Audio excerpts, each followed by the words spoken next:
ओ बहिणाबाई, तुमच्यासाठी हा व्हिडिओ. तुम्ही म्हणाल समोर येऊन सांगायचं ना, व्हिडिओतून का बोलतोय. आम्ही मुलं ना काहीशी अशीच असतो. भावना कधी व्यक्त करता येत नाहीत, प्रेम सांगता येत नाही. वडिलांना, बहिणीला, आईला कोणालाच सांगता येत नाही की आमचं किती प्रेम आहे तुमच्यावर. लहानपणापासून मोठं होत असताना खूप त्रास दिला ना, खूप म्हणजे इतका त्रास दिलाय, इतक्या गोष्टी तू पाठीशी घातल्यास. माझं पहिलं प्रेम, माझं पहिली ड्रिंक, माझी पहिली ट्रिप, माझी पहिली रिझल्टवरची खोटी सही, किती गोष्टी पाठीशी घातल्यात, किती गोष्टी. नेहमी तुला म्हणत आलो ना की अरे मला काही नाही फरक पडत, तुझं लग्न झालं तरी, तू गेलीस तरी, मी एकटा राहीन, मज्जा करेन वगैरे वगैरे. नाही फरक पडत, खूप जास्त फरक पडतो. बोलता येत नाही. लग्नानंतर तुझी कंप्लेंट असते, फोन नाही करत तू मला आता. काय तुला तर बहिणीचं काय राहिलंच नाही. भीती वाटते.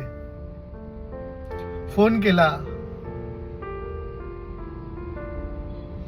आवाजावरूनच तुला कळेल आयुष्यात वादळ चालू आहे. सांगता येत नाही ना, पण तुला कसं काय समजतं तुझ्या दैवी शक्ती काय आहे ना. आई आणि बहीण यांच्यात काय दैवी शक्ती असते काय माहिती, की चेहरा बघून, आवाजावरून लगेच कळतं. आणि सगळ्यात महत्वाचं आहे की कुठलंही संकट आलं ना, की बहीण ज्या ताकदीने पाठीशी उभी राहते ना,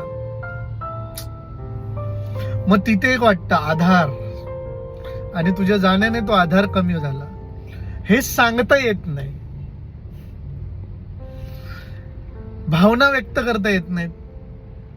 पण दोन गोष्टी अशा आहेत की किसी ने सोने का हार पहना है, किसी ने मोतियों की माला पहनी है. मुझे भगवान ने दी सबसे कीमती चीज मेरी प्यारी बहना है, मेरी प्यारी बहना है. म्हणजे खूप महत्वाची आहे यार तू. हा, पण रक्षाबंधनला गिफ्ट तू सांगशील ते देणार नाही, ही मात्र काळ्या दगडावरची रेग. पण खरं सांगू, मुलांची जी स्वप्नात असतात ना, त्यातलं एक सगळ्यात महत्वाचं स्वप्न हे पण आहे की माझी बहीण ज्या गोष्टीवर हात ठेवेल ना, ते मी घेऊन देईन. Love you so much.